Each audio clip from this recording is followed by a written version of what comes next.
Please be seated. Veuillez vous asseoir.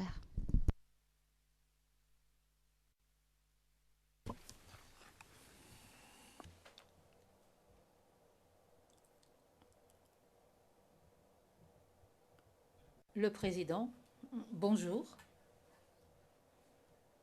Nous allons entamer la troisième session de la journée avec l'interrogatoire de la défense de M. Gbagbo et je donne la parole à Maître Altit. Merci, Monsieur le Président. Monsieur Mangou, nous allons continuer. Alors,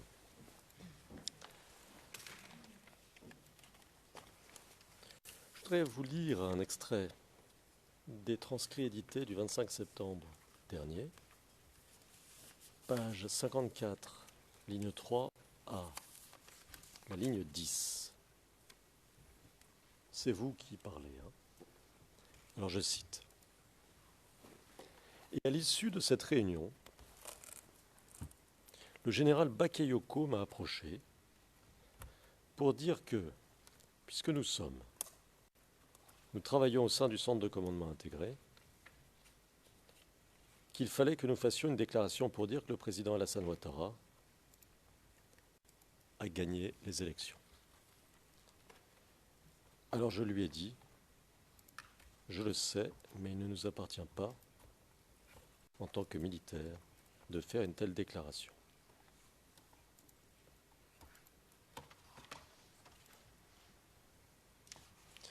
Et que le président Gbagbo a fait une sorte de voie de recours. Les chefs d'État sont en train de travailler. Attendons le résultat final de ces chefs d'État avant qu'on se prononce. Donc, c'est dire que le CCI encore continuait. Fin de citation. Alors, le général Bakayoko,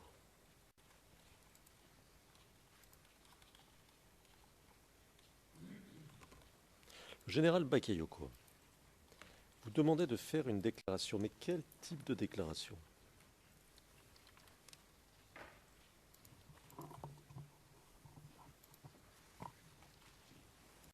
Une déclaration télévisée.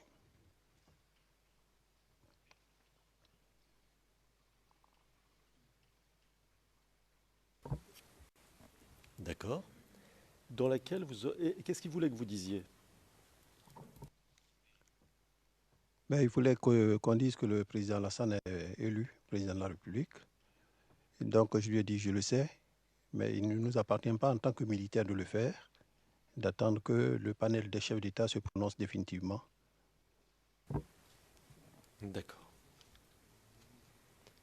Et ça, c'était à quelle époque à peu près ? À l'issue donc de la proclamation des résultats dans le mois de janvier, à la dernière réunion quadripartite que nous avons eue. Vous voulez dire que le général Palasset et le général de l'ONUCI étaient présents aussi ? Ils étaient présents à la réunion, mais ils étaient déjà partis. Et c'est quand ils sont partis que Bakayoko et moi nous sommes restés qu'il a fait cette proposition. D'accord. Cette demande, il l'a renouvelée à plusieurs reprises ? Non, ça a été la dernière. Ça a été la dernière, il n'a pas renouvelé. D'accord.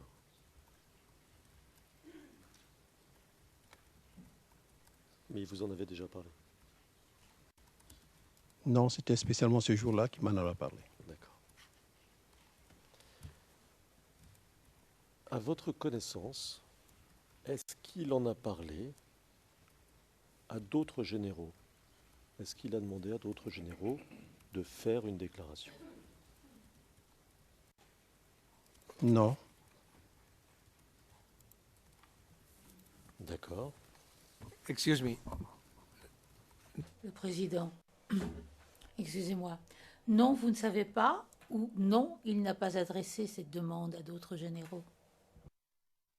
Monsieur le Président, il n'a pas adressé cette demande aux autres généraux, à d'autres généraux.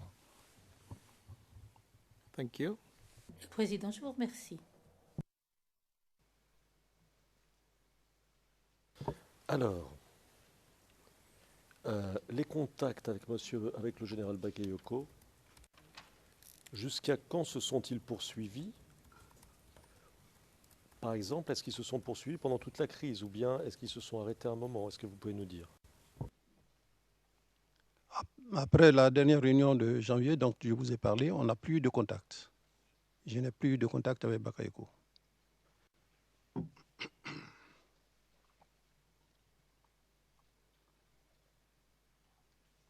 D'accord, je vous demande une seconde, s'il vous plaît.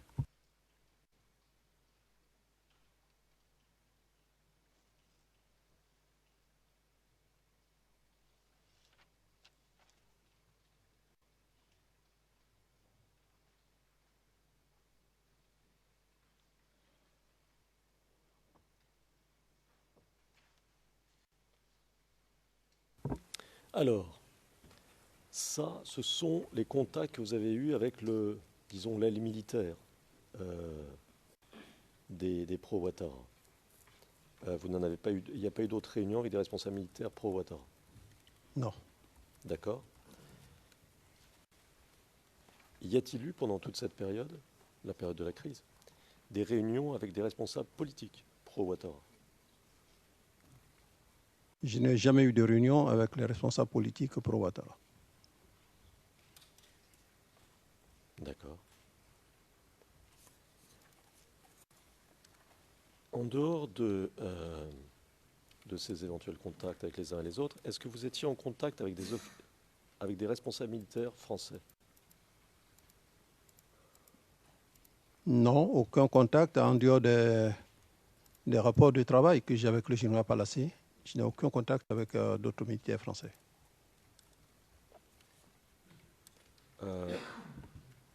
Des rapports de travail, qu'est-ce que vous voulez dire exactement? Je vais dire que le général Palassé, on se retrouve dans les réunions quadripartites. En dehors de ces réunions, pas de contact avec d'autres responsables français. Vous ne vous êtes jamais retrouvé seul à seul, par exemple le général Palassé et vous? Jamais. D'accord.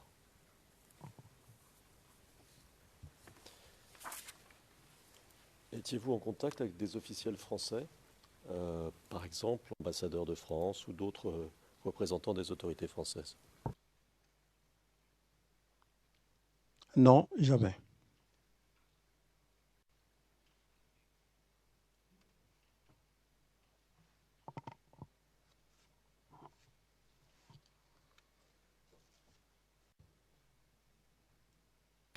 D'accord.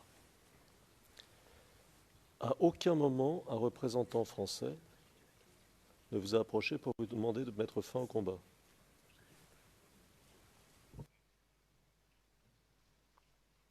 Jamais, puisqu'il n'y a pas eu de combat. Je n'étais pas au combat, donc personne ne m'a approché.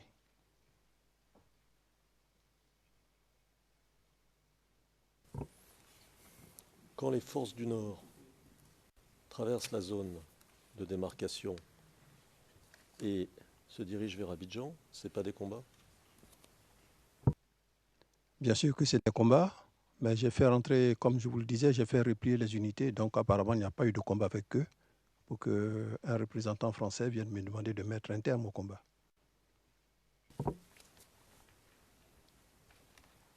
À Abidjan, il n'y a pas eu de combat?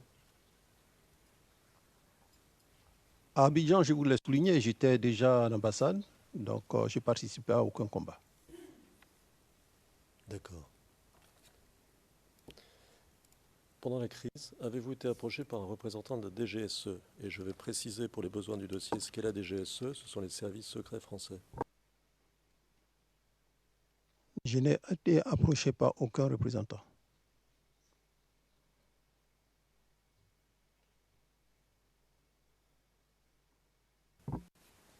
Connaissiez-vous le représentant de la DGSE à l'ambassade de France? Non, je ne le connais pas. Aviez-vous de bonnes relations avec l'ambassadeur Simon?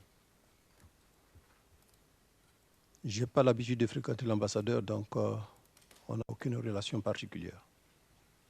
D'accord.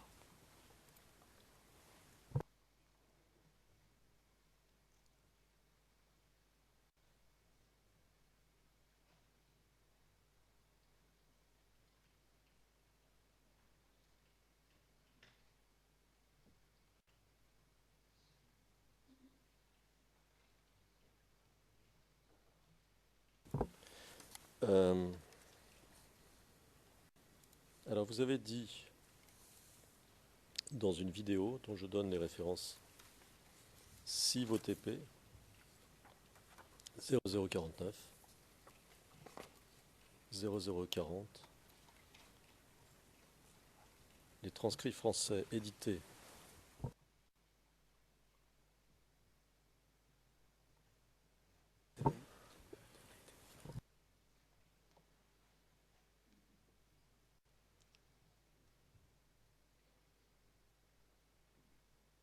donc une vidéo dont j'ai donné les numéros qui vous a été montrée par le représentant de l'accusation. Je donne la référence des transcrits de cette vidéo. 6 VOTP 0048 1670 page 1672 à partir de la ligne 54. Vous avez dit là que vous avez été approché par Soro, Guillaume Soro, pour mettre l'armée à la disposition d'Alassane Ouattara et que vous aviez dit non.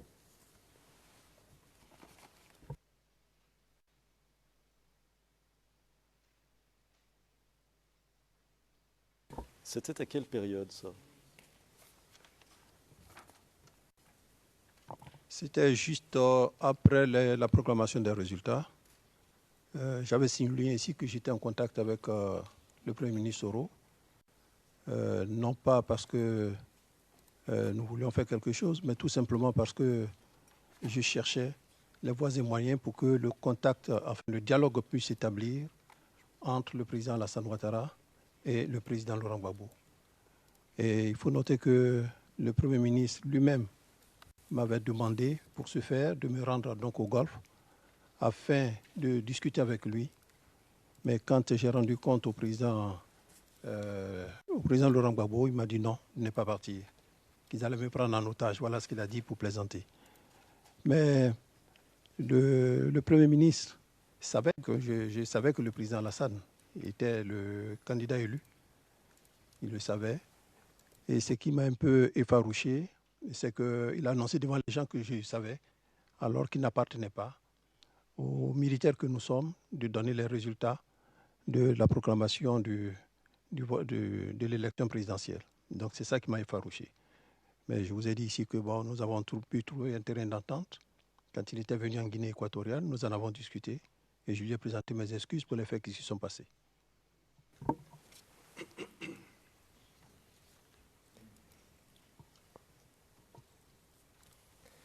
Est-ce qu'en échange, on vous a promis quelque chose? Jamais, rien. D'accord.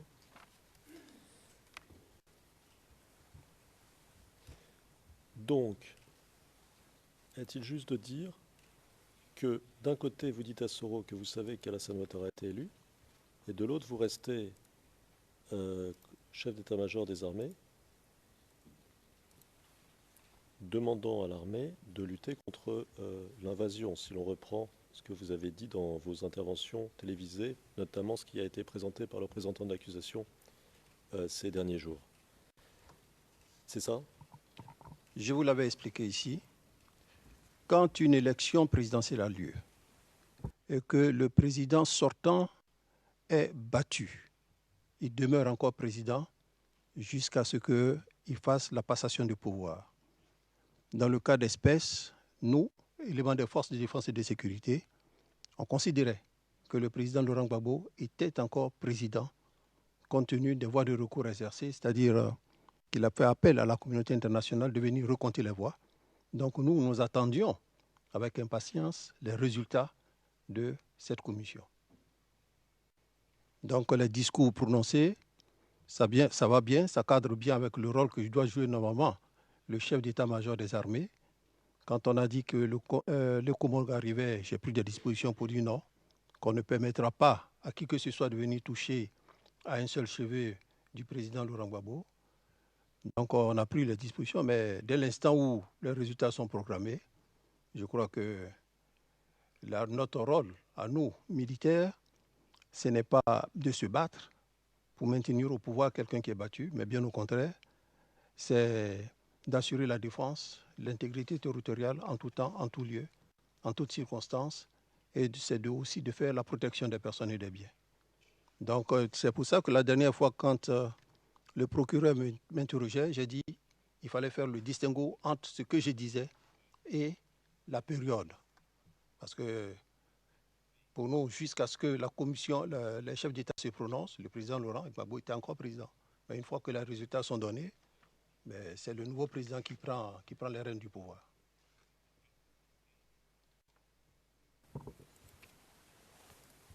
Donc quand vous dites proclamer, vous parlez de proclamer par la communauté internationale, c'est ça que vous dites? Par la communauté internationale. La communauté internationale a dit que c'est le président Alassane Ouattara qui est le vainqueur de l'élection présidentielle. Et c'était quand ça? À l'issue du panel, je crois que c'est dans le mois de mars, puisque le panel est parti en Éthiopie le 10, à partir du 10, donc le 11, le 12, tout le monde savait que le panel s'était prononcé en faveur du président Alassane Ouattara.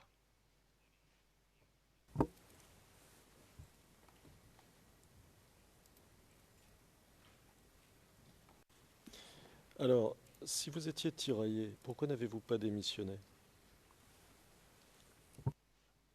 Je vous l'avais dit, en 2007, lorsqu'une folle rumeur a couru la caserne, disant que tout ce qui était sur la ligne de front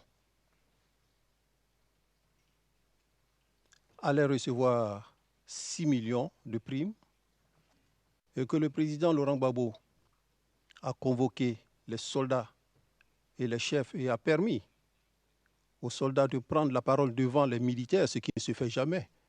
Vous avez dû voir la démission en France du général de Villiers, permettre aux soldats de s'exprimer devant leur chef en présence du chef suprême des armées, ça ne se fait pas. Et que moi, à mon tour, j'ai pris la parole pour dire que je ne suis pas un mercenaire, que je suis un soldat de la République.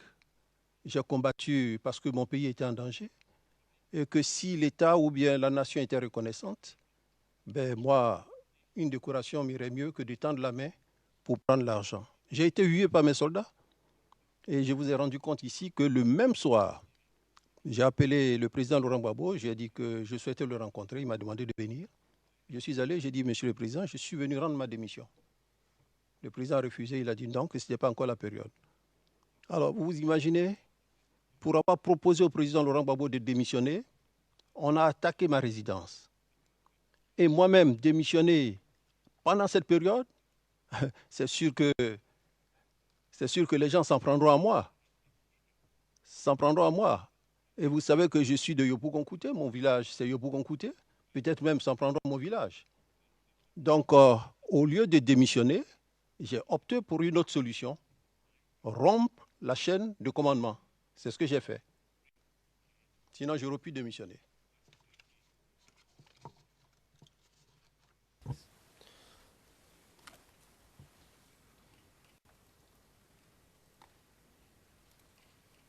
Alors, vous avez rompu la chaîne de commandement le 31, le 30, et les résultats du panel dont vous nous parlez ont été donnés le 10 mars.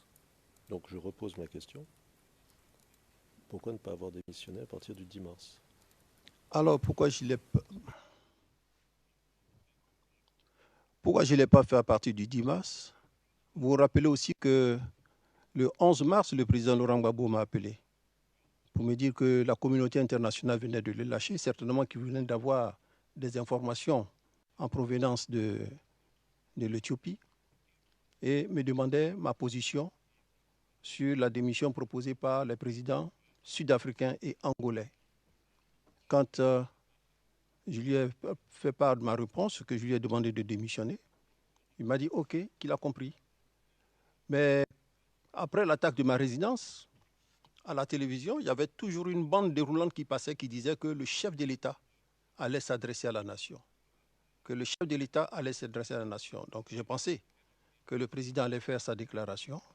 J'ai dû attendre. Il ne faisait pas de déclaration. Et le moment opportun, ben, je suis parti. D'accord.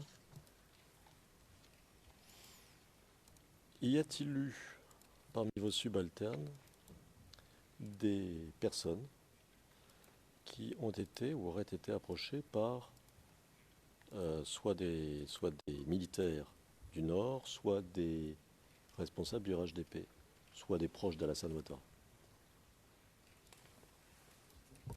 Je n'ai eu aucune information. Personne n'est venu vers moi pour me faire part d'une telle proposition.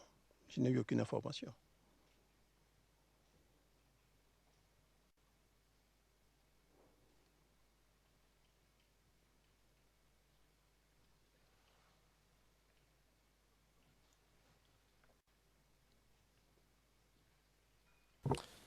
Euh, à votre connaissance, des représentants français ont-ils approché vos subalternes?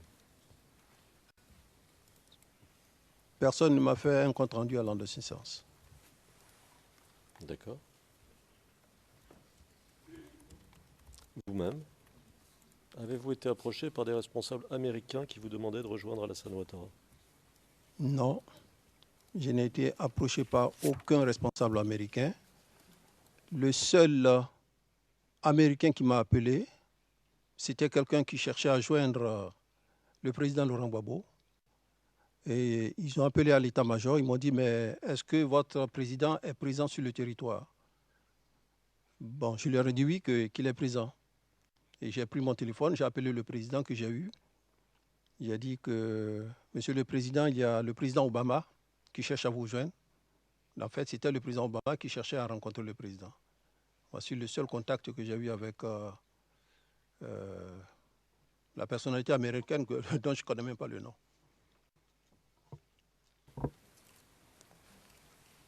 Et c'était quand ça? Oh, c'était, je crois, après le premier tour des élections, je crois. Après le premier tour. Et avant le second tour, donc? Avant le second tour. D'accord. Et est-ce que des responsables américains ont, à votre connaissance, approché vos subordonnés? Personne ne m'a fait de compte rendu dans ce sens.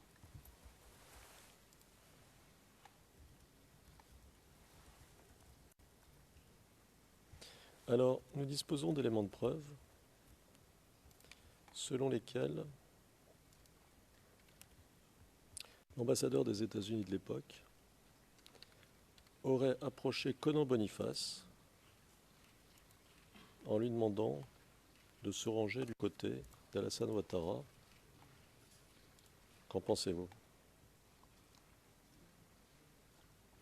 Je ne sais pas de qui vous tenez ces éléments de preuve, mais Conan ne m'a jamais rendu compte d'une telle situation.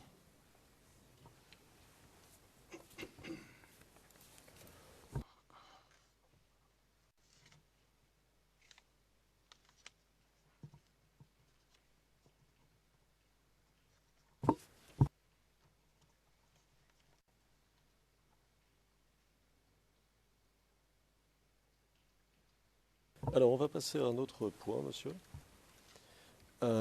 Après le 11 avril 2011, à votre connaissance, est-ce qu'il y a eu des représailles contre les FDS?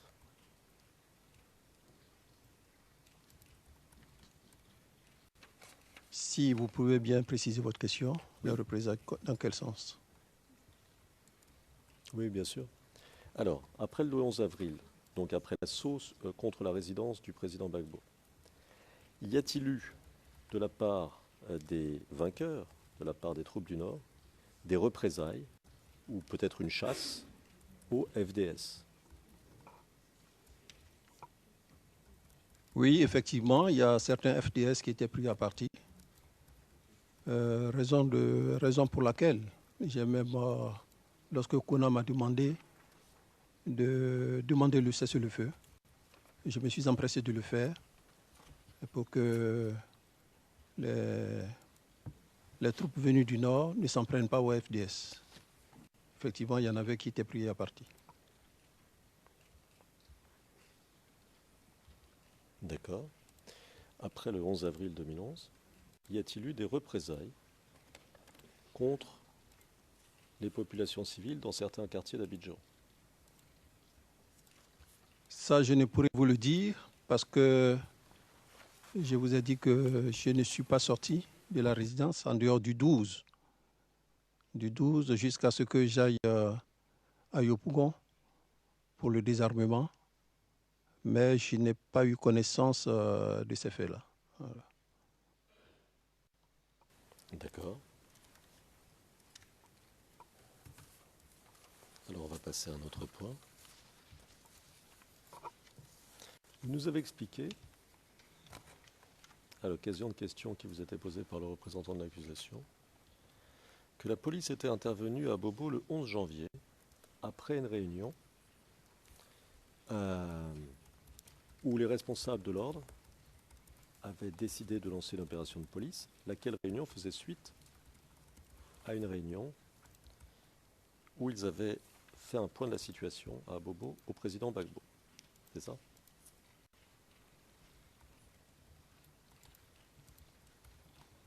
Oui. D'accord. Alors ma question, quel était, en termes militaires, ou de maintien de l'ordre si vous voulez, enfin, en termes sécuritaires disons, quel était, à ce moment-là, c'est-à-dire juste avant le lancement de l'opération de police, donc juste avant le 11 janvier, si j'ai bien compris ce que vous nous disiez, quelle était la situation sécuritaire à Bobo?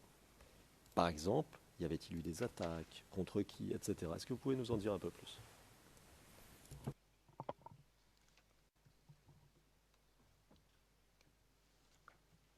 Alors, la situation en sécurité était alarmante, véritablement alarmante. La Côte d'Ivoire était dans une situation de quasi-insécurité. Et au niveau d'Abobo, il y avait des morts. Il y avait des morts. On en dénombrait pratiquement tous les jours. Tous les jours, il y avait effectivement des morts. Vous permettez que je vous interrompe une seconde? Oui, maître. Il y avait des morts. Ces morts étaient tués par qui? Pour qu'on comprenne bien ce que vous dites. Qui étaient ceux qui perpétraient les crimes? Alors, les crimes étaient perpétrés par le commando invisible. On avait des morts civils, on avait des morts militaires. Et c'est cette situation qu'on vivait au niveau d'Abobo, particulièrement.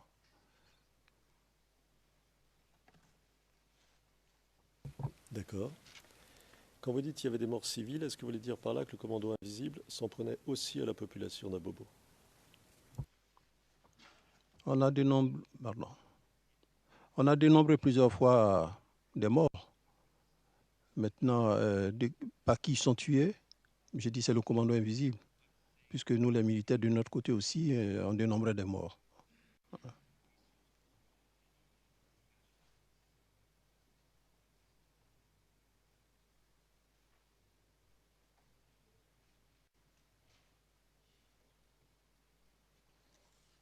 D'accord.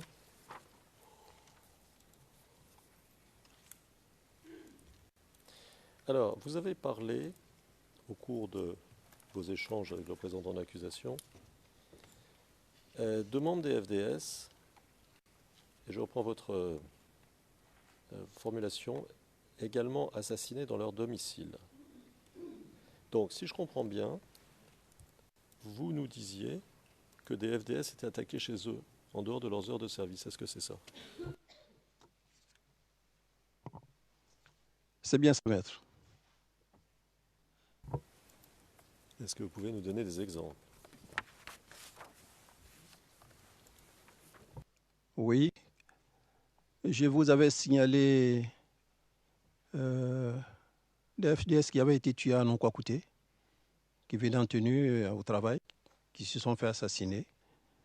Et je vous avais aussi signalé le cas de 3 FDS qui ont été brûlés vifs à leur résidence.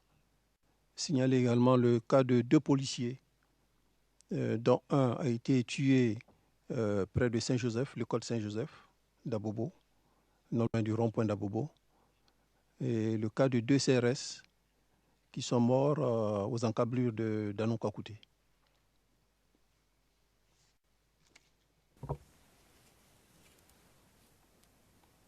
D'accord. Et que l'on comprenne bien, tous ceux-là que vous venez de citer ont été tués entre le deuxième tour des élections présidentielles et l'opération de police qui commence le 11 janvier, c'est ça? C'est bien ça, maître. D'accord. Alors tout à l'heure, vous nous avez parlé d'infiltration de combattants de Kone Zakaria à Bobo.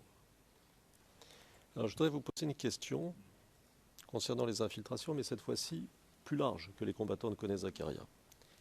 Et je voudrais savoir si l'armée savait que des groupes de combattants avaient été infiltrés à Abidjan avant ou pendant les élections présidentielles.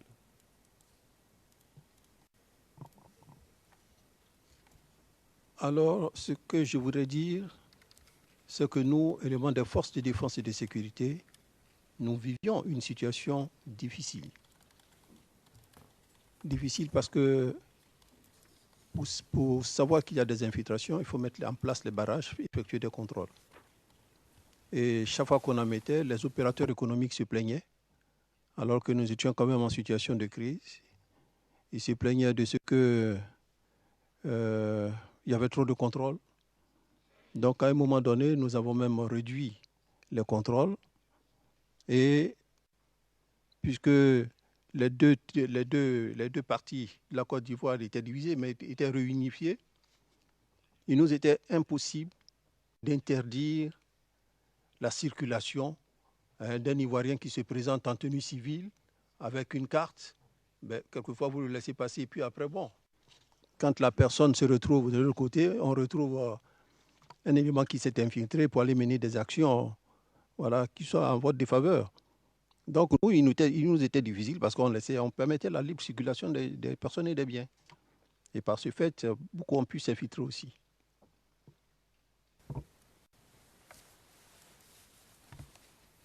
D'accord. L'armée savait-elle s'il y avait des caches d'armes à Abidjan qui étaient destinées, alors ne disons pas rebelles, mais à soit des membres du commandement invisible, soit des forces du Nord, soit bref, des anti-Gbagbo pour faire simple.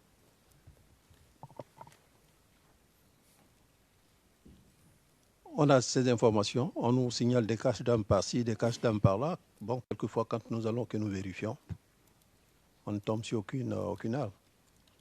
Sinon, c'est souvent qu'on nous dit ça. Une fois, on nous a même dit qu'il y avait des caches d'armes dans la forêt du Banco. On a ratissé la forêt pendant près toute une journée. On a découvert aucune arme. Sinon, c'est souvent qu'on nous le dit aussi. Voilà.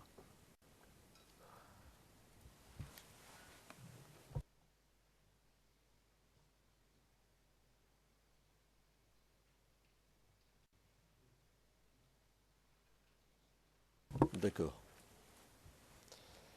Alors, vous nous avez expliqué à plusieurs reprises, c'est très clair, nous n'allons pas y revenir, que au moment des élections, les troupes du Nord qui étaient venues au Sud, et si j'ai bien compris, c'était 4000 hommes,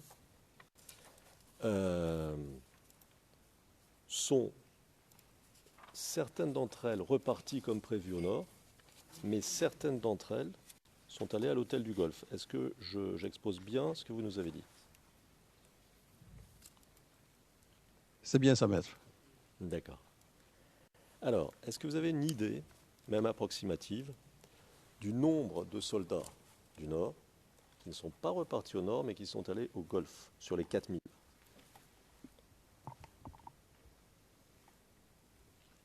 J'évalue leur nombre, disons, à pratiquement une compagnie, un peu plus d'une centaine de personnes. D'accord.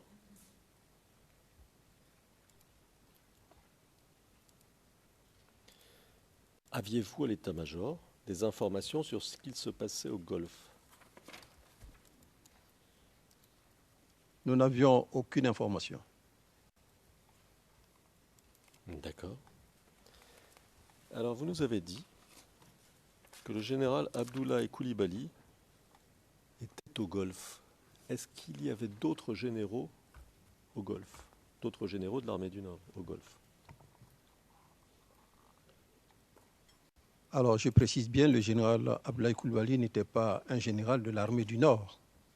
Non, c'était un officier général à la retraite.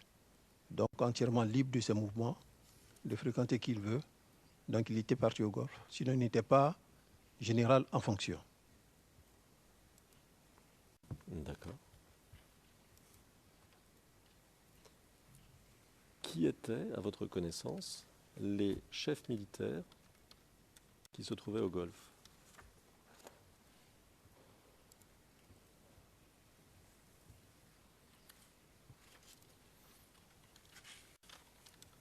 Je n'ai pas eu... Je ne pourrais pas vous donner de nom. Je ne pourrais pas vous donner de nom. Je sais qu'il y a eu des officiers qui ont fait défection, mais les chefs militaires, j'en vois pas. J'en vois pas pour le moment.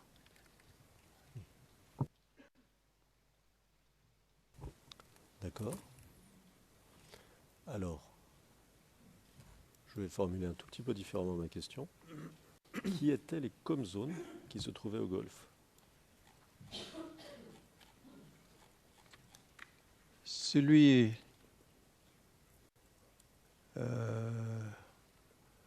je sais que Ouattara y était. Je sais que Mouro également y était. Parce que c'est lui qui était venu prendre la mitrailleuse qui était au carrefour. Et dans la discussion, on a pu avoir Ouattara pour avoir avec un gueux pour avoir la mitrailleuse. Donc ces deux, je suis sûr qu'ils y étaient. Et Soro, il était où?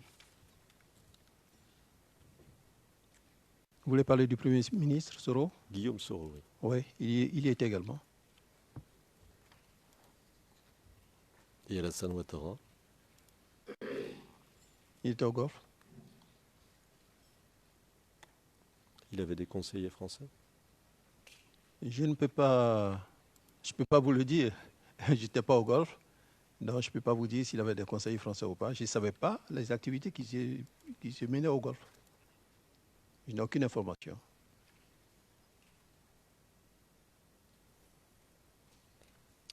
Par exemple, quand l'ambassadeur de France se rendait au Golfe, vous ne le saviez pas? Je ne peux pas le savoir. D'accord.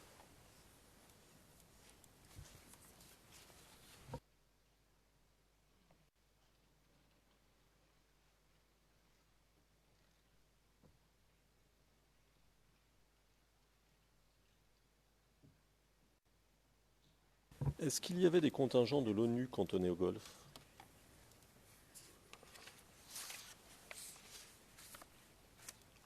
Ce que je sais qu'ils s'y rendent souvent en hélico. On voit l'hélico partir et revenir. Mais je ne peux pas vous affirmer qu'il y avait un contingent qui était au Golfe. D'accord.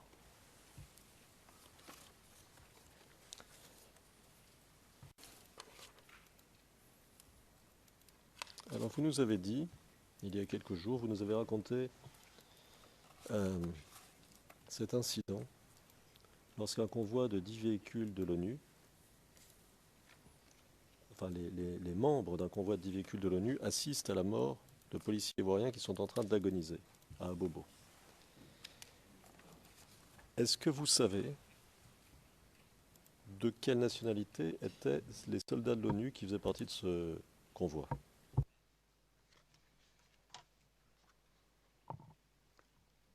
Malheureusement, non. D'accord. Savez-vous de quelle nationalité étaient les contingents de l'ONUCI qui étaient présents en Côte d'Ivoire pendant la crise post-électorale?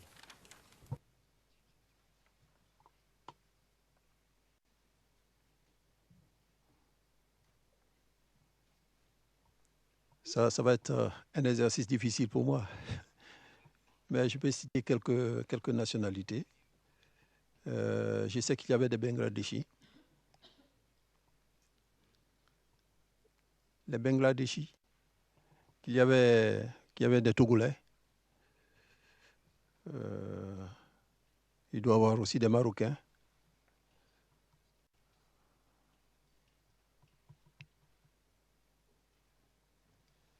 Des Béninois. des Béninois. Voilà.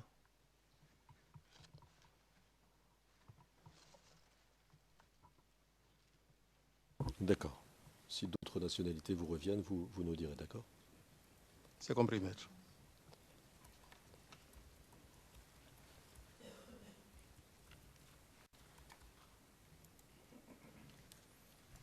Alors, je vais lire un extrait rapide des transcrits français édités du 25 septembre, page 70, lignes 12 à 25. Et c'est vous qui parlez. Et je cite. Je me rappelle qu'une fois, le cardinal d'Abidjan lui-même, c'était à la veille de Noël 2010, s'est déplacé pour venir me voir à l'état-major pour demander l'autorisation afin de permettre à un prêtre d'aller officier une messe. Je lui ai dit, mais, cardinal, vous me faites trop d'honneur, ils peuvent aller. Ils ont besoin de la nourriture spirituelle. On n'a pas besoin de leur donner l'autorisation. C'était pas pour faire des contrôles, pour empêcher ou bien pour les priver de quoi que ce soit, mais c'était dans ce sens. Vous parlez bien sûr des gens qui sont au Golfe. Hein. Je continue à citer. Mieux. J'ai même dit au président Laurent Gbagbo, Monsieur le Président, ceux qui y sont, donc au Golfe, ce sont des autorités. Qu'on leur demande de rejoindre leur domicile, nous sommes prêts à assurer leur sécurité. Ça n'a pas été fait, sinon moi je l'ai demandé.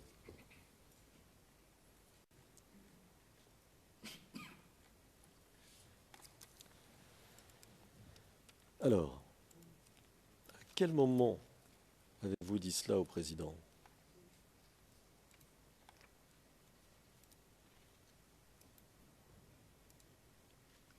Alors,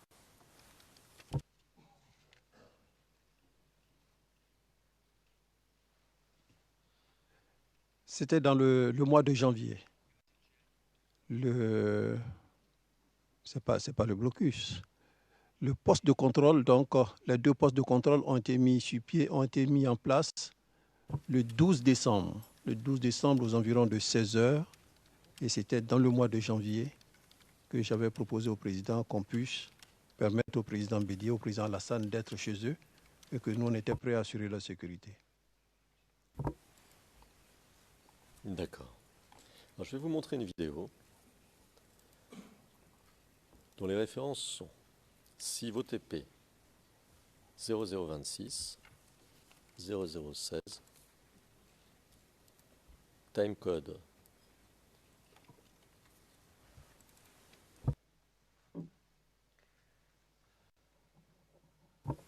alors timecode 20 minutes 01 à 21 minutes 53 et la référence des transcrits CIV OTP 0052 0653 page 0659 ligne 201 à 212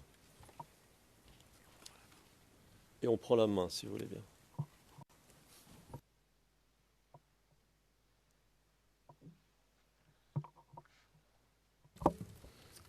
The defense has the floor, evidence channel 2. Audience, la défense à la main, évidence 2. Le pouvoir ne peut pas servir de moyen pour faire s'ouvrir le peuple. Je ne veux plus que le sang soit versé. Je ne veux plus de guerre. Je ne veux pas que le sang d'un seul Ivoirien soit versé.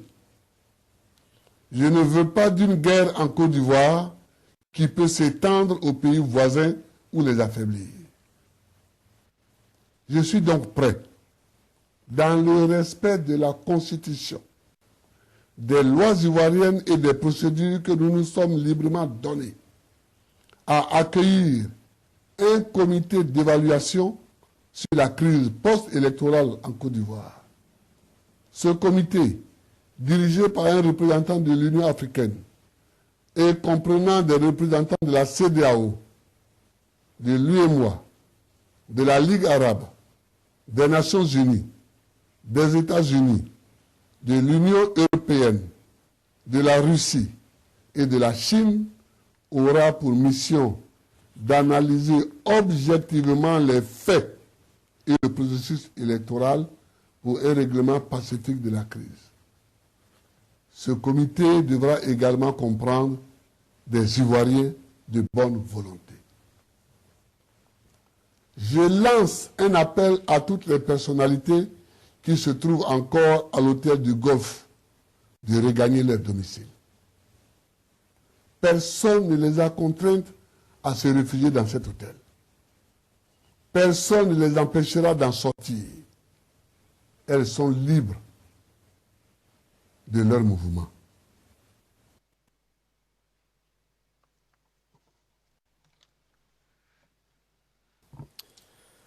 Alors, monsieur, aviez-vous déjà entendu ce discours du président Gbagbo?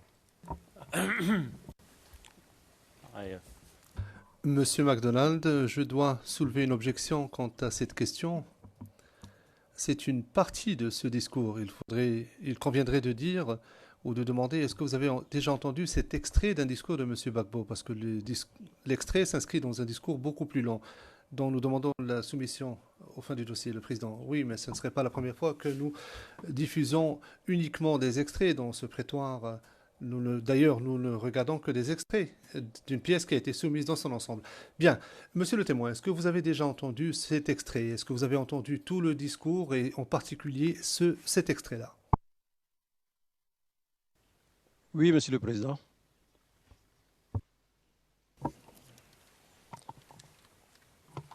Alors, il s'agit d'un discours délivré par le président Gbagbo le 21 décembre 2010 et diffusé dans le journal de 20h de la RTI le 21 décembre 2010.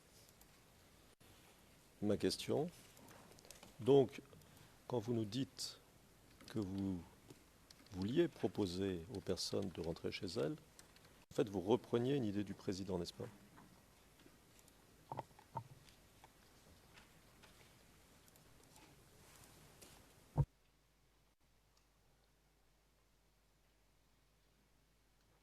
Oui, maître. Je peux y aller? Oui, maître, je reprends une idée du président Gbagbo. Donc, nous, on attendait la concrétisation. Voilà.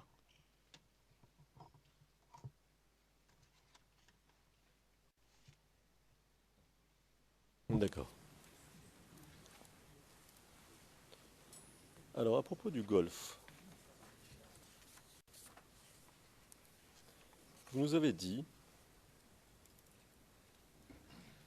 ce sont les transcrits français édités du 25 septembre, page 68, ligne 19 à 23, et je vais citer, vous êtes en train de répondre à une question du représentant de l'accusation, je vais vous citer.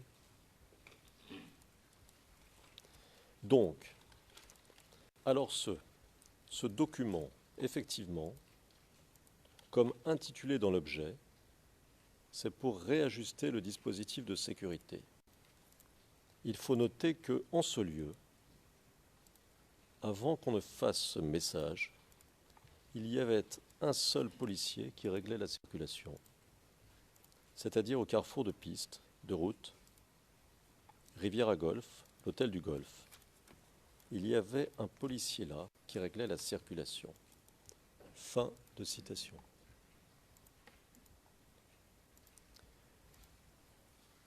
Cet unique policier, monsieur, était-ce insuffisant?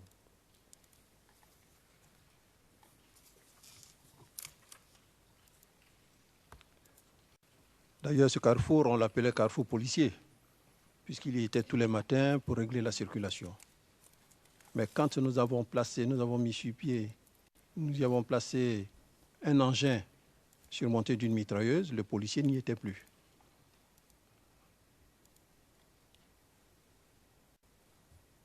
D'accord.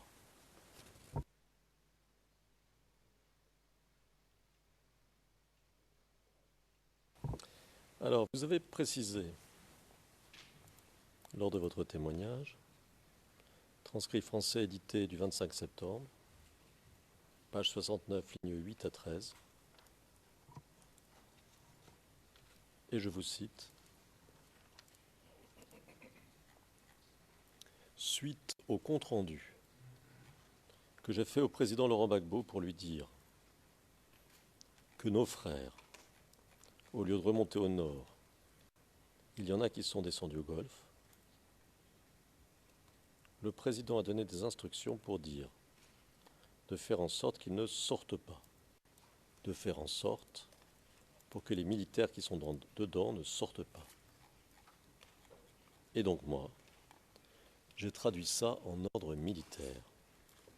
Donc, le poste de contrôle qui était là, le poste d'observation qui était là, on l'a réajusté et on a mis un poste de contrôle. Fin de citation. Donc vous nous avez déjà expliqué que ces soldats du Nord étaient allés au Golfe après les opérations de sécurisation. Ma question ici, manifestement d'après ce que vous dites là, ça n'était pas prévu, n'est-ce pas, qu'ils se rendent au Golfe au lieu de remonter au Nord? Non, ce n'était pas prévu. D'accord.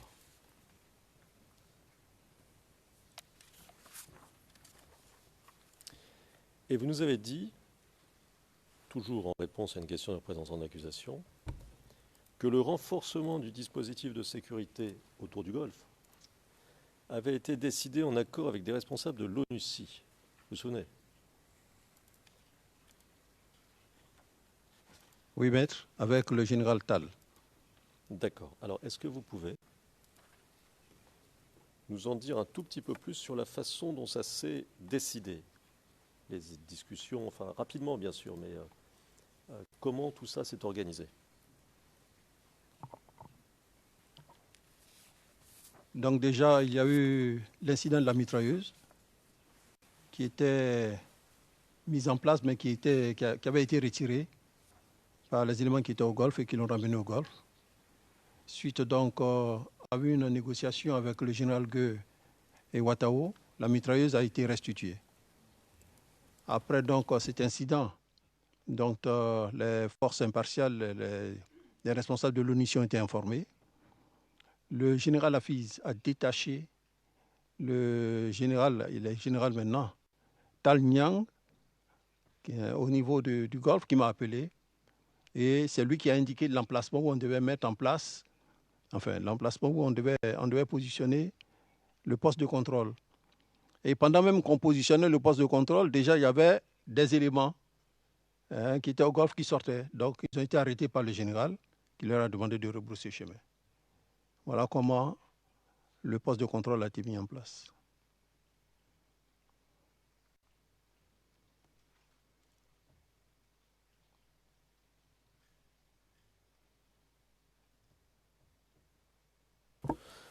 Très bien. Vous avez été très clair. Est-ce qu'il y avait des responsables militaires français qui participaient à la discussion? Non, il n'y a pas eu de responsable français. Alors on va passer à un autre point.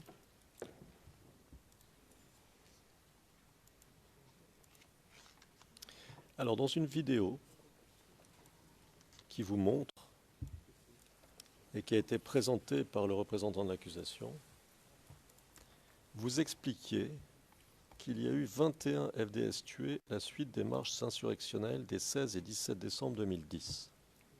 Vous vous en souvenez? Oui. Alors, si vous voulez, on peut repasser la vidéo. Mais si vous vous en souvenez bien, je peux vous poser les questions sans avoir à repasser la vidéo. Qu'est-ce que vous préférez? Vous pouvez poser la question. D'accord.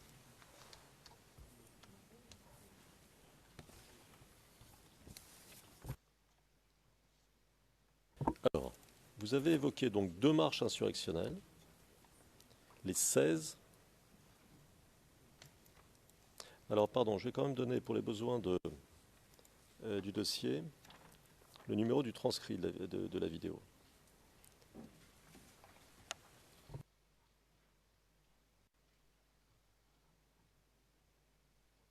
Alors, CIVOTP 0087 0485, timecode 3 minutes 14 à 4 minutes 9.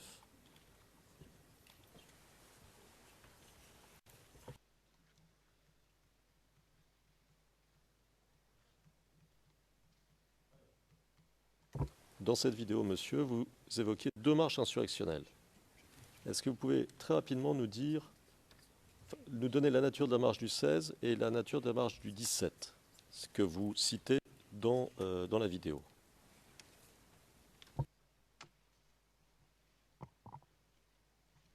Alors le 17, la marche du 17, c'était pour aller installer le directeur général là, de la RTI. Le 16, je crois, le 16, le directeur général de la RTI. La marche du 17, c'était le Premier ministre qui voulait rejoindre ses bureaux au plateau à la primature.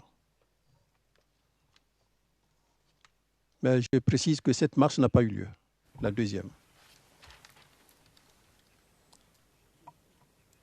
D'accord. Et quand vous dites qu'il voulait rejoindre ses bureaux, il n'y avait pas déjà un Premier ministre dans ses bureaux?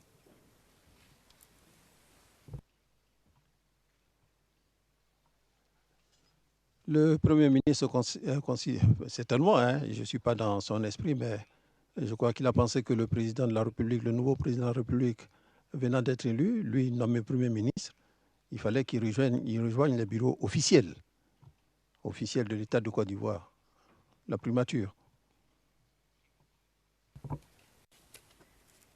Mais ma question, est-ce qu'il n'y avait pas un deuxième Premier ministre qui avait été nommé par l'autre président? Si, il y avait le Premier ministre nommé par le président Laurent Gbagbo. D'accord. Alors, dans cette vidéo, vous avez dressé la liste des morts FDS.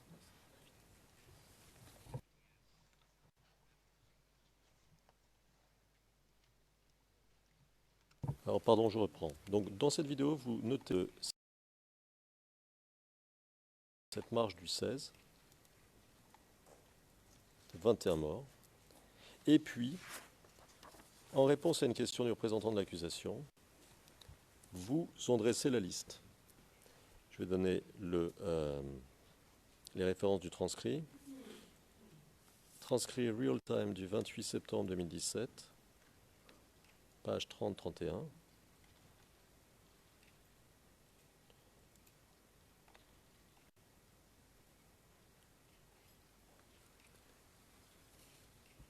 C'est pas ça.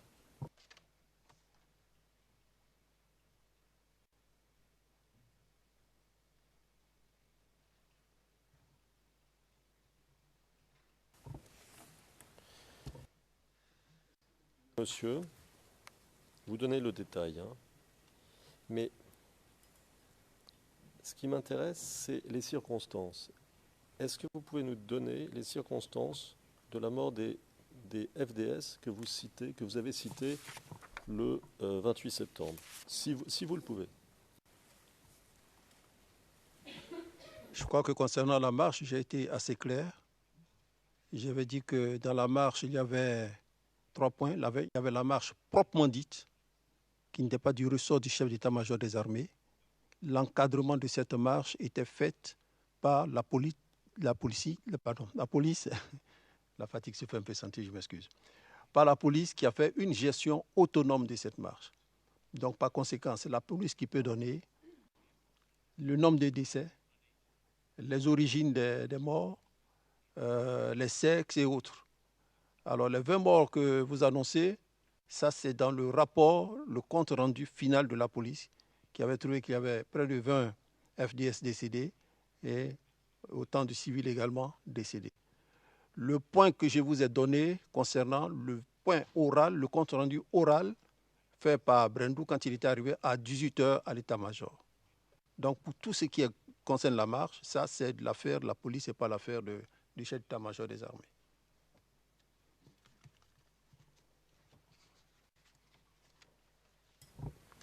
Alors, puisqu'il y a eu compte rendu oral, est-ce que vous vous souvenez de ce qui a été dit, et notamment, est-ce que vous vous souvenez si les FDS, militaires ou policiers, qui ont été tués à l'occasion de cette marche, l'ont été par des tirs à armes à feu?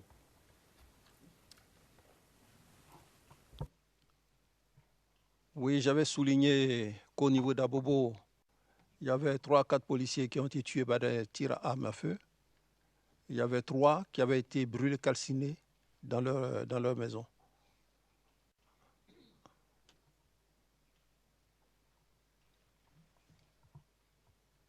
D'accord. Mais si je comprends bien, il y a eu des tués parmi les FDS, pas seulement à Bobo au cours de cette marche, n'est-ce pas?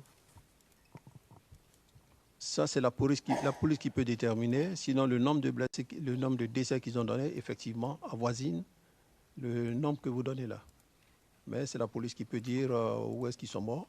Nous, ce que nous avons fait en tant que chef d'état-major des armées, nous avons repris les blessés militaires et nous avons fait le compte rendu à notre ministre de tutelle. D'accord. Et des blessés militaires, il y en avait à peu près combien? Les blessés militaires, déjà au niveau du Golfe, nous on avait dénombré 3. 3 qui étaient blessés. On avait eu 2 morts, 3 blessés. Et puis, je crois dans la zone de Makori également, on a dû avoir des blessés militaires. D'accord.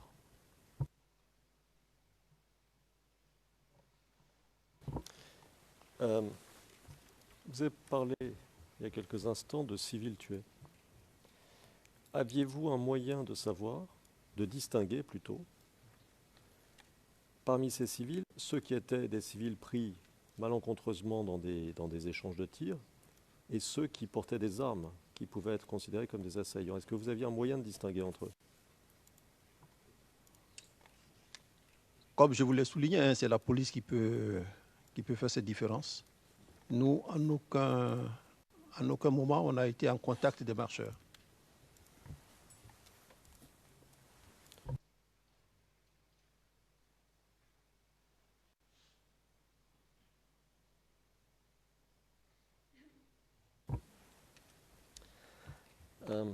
Mais vous, quand vous mentionnez le mot civil,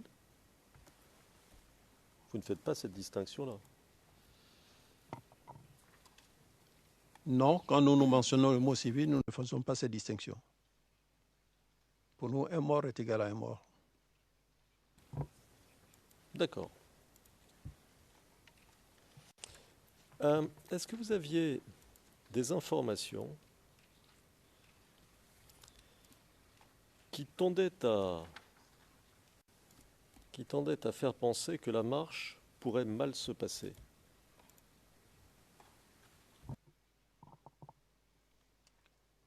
Oui, maître, nous avions donc eu des informations qui tendaient à faire croire que la marche allait mal se passer.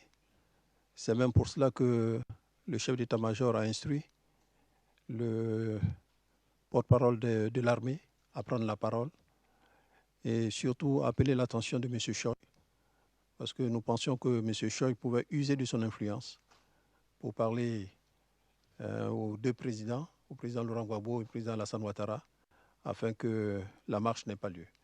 Nous avons donc pris cette disposition. Malheureusement, nous n'avons pas été écoutés.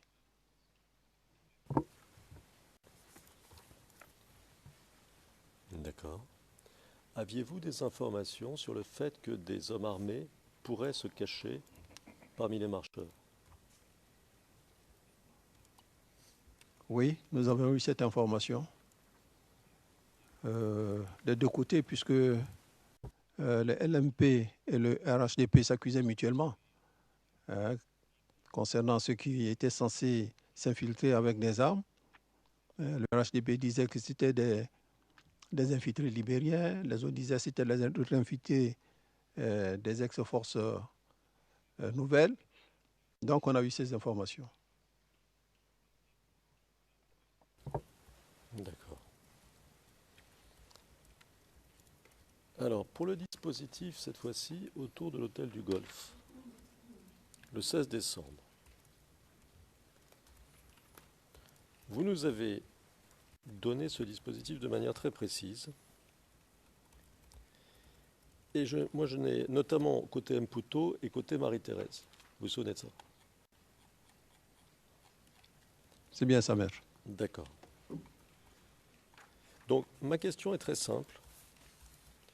Comme vous parlez à plusieurs reprises de peloton, pour fixer les choses, un peloton, il y a combien de personnes, combien d'éléments dans un peloton?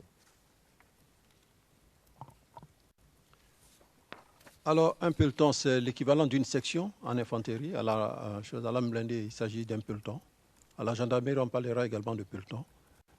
Alors, concernant l'arme blindée, vous avez 3 engins. 3 engins font un peloton. Vous avez par engin 3 personnes. Donc, en gros, ça fait 9 personnes. Mais dans le temps, nous avions ce que nous appelons des jeeps d'escouade qui pouvaient transporter des cavaliers, on les appelle les cavaliers portés, pour suivre les véhicules, puisque le char, quand il bouge, il faut une sécurité tout autour. Donc, quand on voit les 3 engins du peloton, ça fait en gros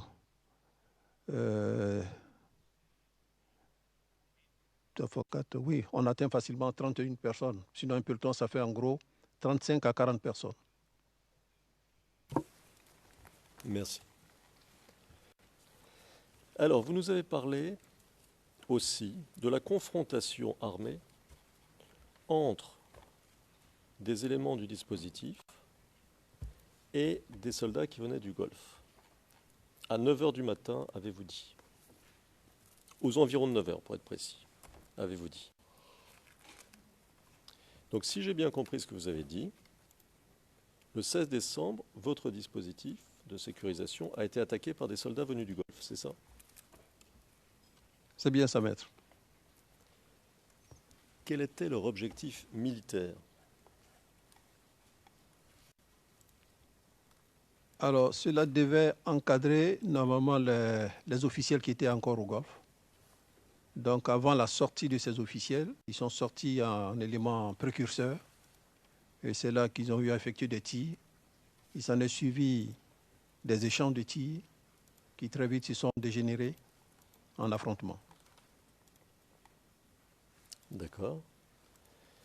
Est-ce que des contingents de l'ONU ont participé au combat? Oui, maître, pour ce qui nous a été donné de voir à la télévision après le combat, effectivement, des contingents de l'ONU ont pris part au combat. Mais on n'a pas vu un contingent entier, on a vu à la télévision en gros 5 personnes. Mais c'était des gens de l'ONU. L'ONU-ci, pardon. D'accord. Et pour que les choses soient claires, ils ont participé, ces gens de l'ONU-ci ont participé au combat de quel côté? Ils étaient... Alors, l'attaque a eu lieu du côté de Marie-Thérèse. C'est du côté de Marie-Thérèse. D'accord. Et eux, les gens de l'ONU-ci, étaient rangés côté Ouattara ou côté Gbagbo? Ils étaient rangés côté Force républicaine du Côte d'Ivoire. Pour le combat. Ouattara, pour le combat. Pardon. Vous voulez dire Ouattara, c'est ça? Non, je ne dis pas Ouattara. Moi, je parle des militaires, les militaires entre eux. Si vous parlez de renforcer le dispositif, il n'y a que des militaires qui peuvent renforcer un dispositif militaire. Ils ne renforcent pas un président. D'accord.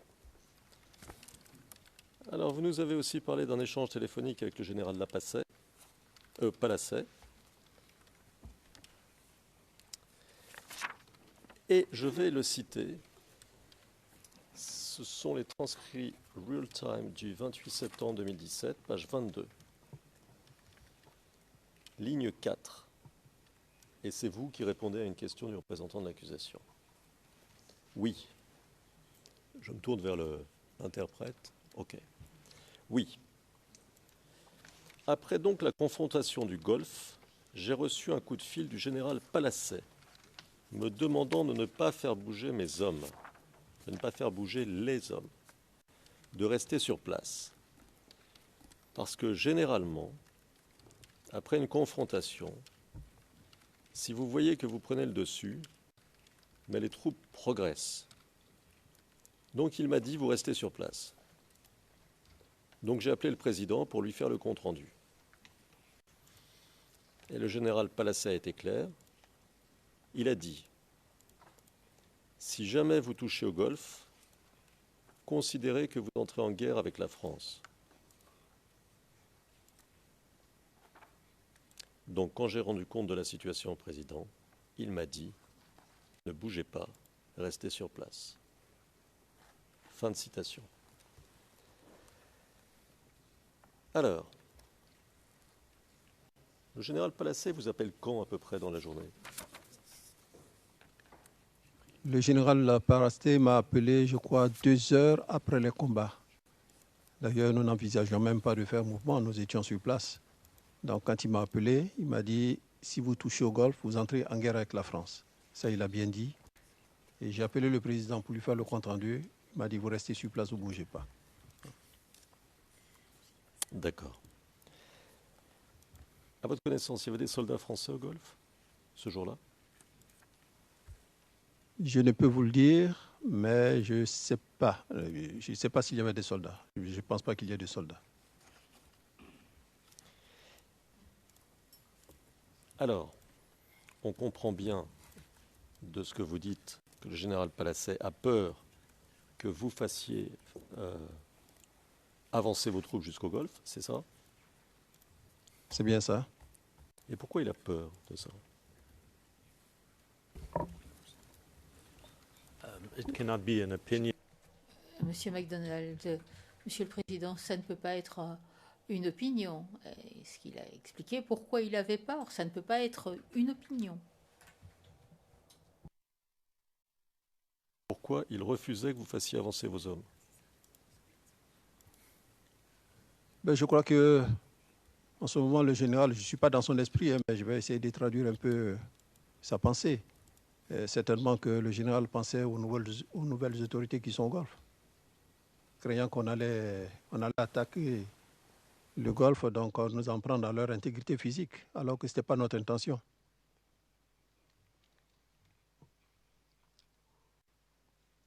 D'accord.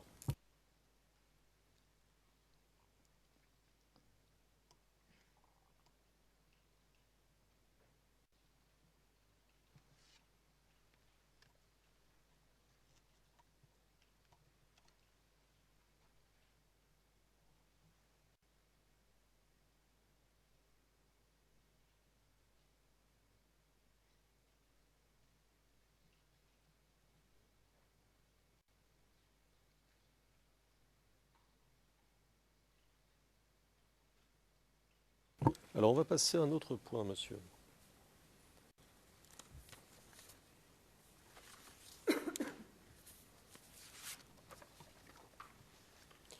Alors, vous avez dit, transcrit français édité du 25 septembre 2017, page 14, lignes 6 à 9.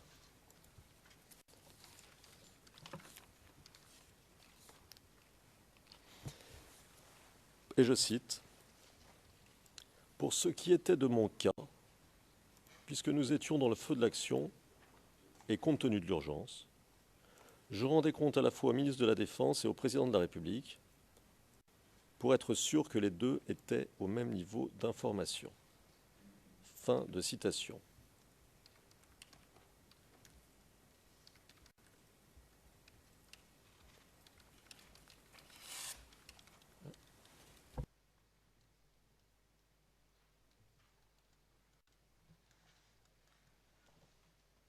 Alors, vous avez dit donc que vous rendiez compte au ministre de la Défense et au président, ce que vous dites là, mais dans les messages qui proviennent de vos services, que nous avons vus tout à l'heure. Vous vous souvenez, je vous ai montré des messages, et d'ailleurs le président est intervenu un moment, à propos de qui était en copie. Vous nous avez donc dit tout à l'heure qui étaient les récipiendaires. Et sur ces documents, sauf erreur, on ne voit pas un service de la présidence. Est-ce que c'est juste? Oui, c'est juste. Donc ma question, la présidence n'était pas systématiquement mise en copie des messages que vous envoyiez au ministre de la Défense, c'est ça? C'est bien ça. En revanche, si je comprends bien, ce que vous avez dit et, si je vois bien de quoi sont faits les messages, systématiquement, le ministre de la Défense était en copie de vos messages, c'est ça? C'est bien ça. D'accord.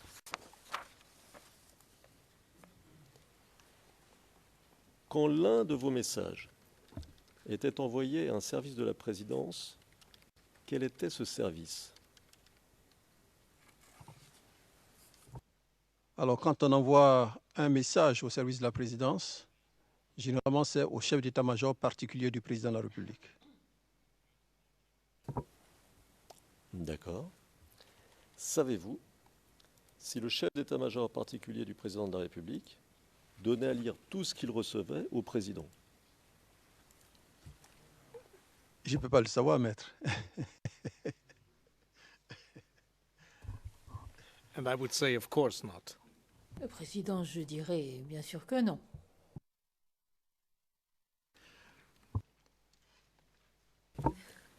Parfait. Alors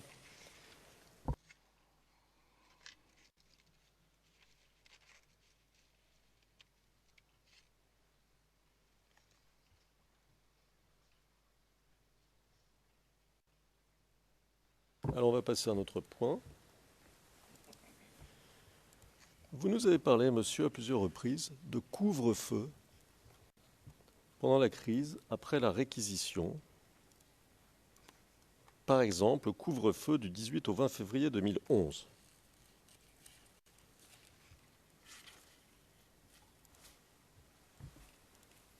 Vous vous souvenez de ça?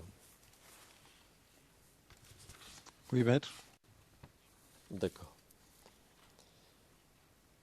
Alors, vous nous avez expliqué, lors de votre témoignage, et c'est le transcrit français édité du 27 septembre 2017, page 6, ligne 10 à 14, et je vous cite,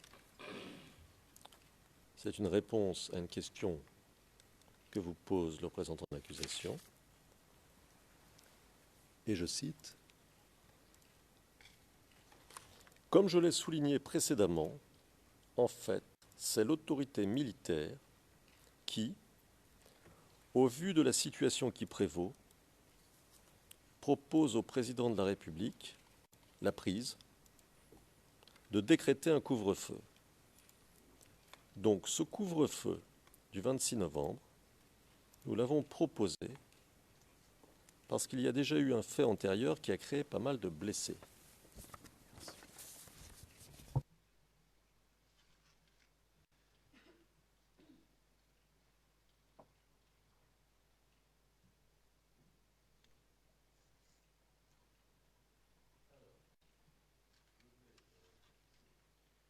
À la suite, mais il me manque une ligne. Alors vous me pardonnez, je vais commencer ici. Il s'en est suivi une bagarre de rue qui a fait près de 20 blessés. Vous parlez de l'incident. Donc la période électorale s'approchant, les préparatifs de la période électorale s'approchant, nous avons donc proposé au président de la République qu'on prenne un décret pour permettre à ceux qui sont en train de mettre sur pied le matériel,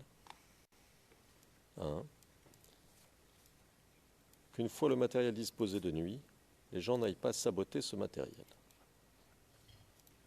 Donc c'est au vu du premier incident que nous avons proposé au président qu'on prenne un décret le 26 pour permettre à ceux qui sont commis à l'organisation de l'élection de se préparer sereinement pour que le lendemain, on puisse retrouver le matériel sur place pour le vote.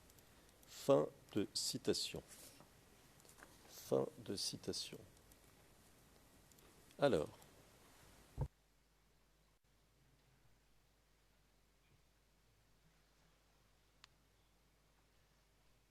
donc, pour celui-là, qui concerne les élections, si je comprends bien, cette mesure a dû être discutée dans le cadre de la CCI, c'est-à-dire avec le général Bakayoko, n'est-ce pas? Non, pas du tout.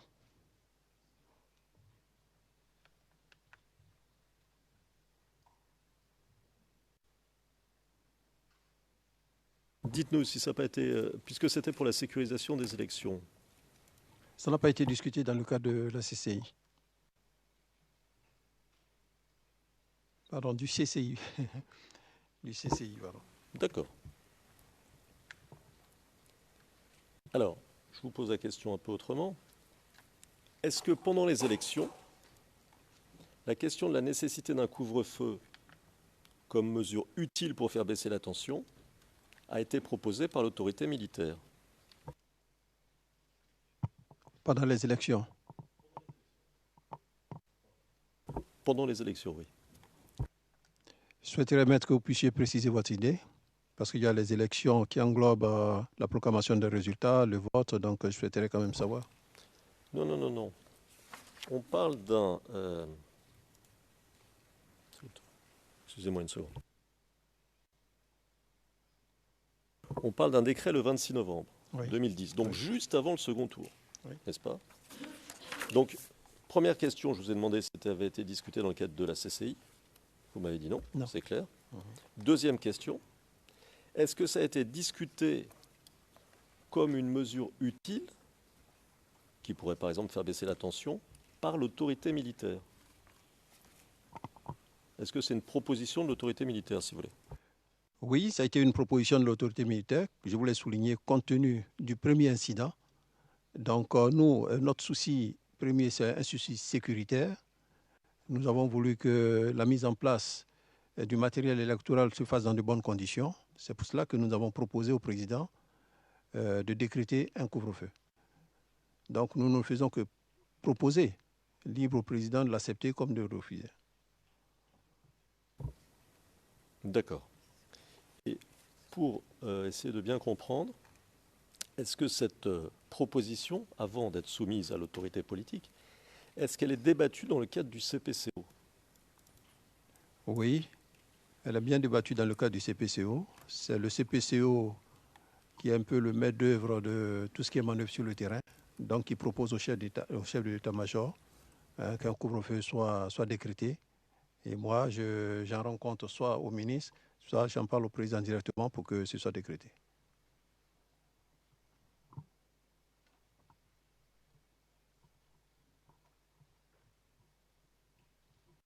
Donc si je comprends bien ce que vous dites, le décret ne fait que valider tout un processus complexe de décision, c'est ça?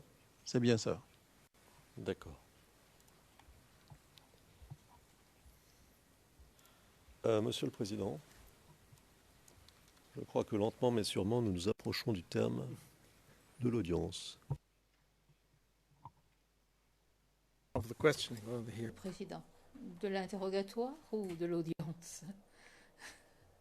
C'est juste une question. C'est en effet le cas.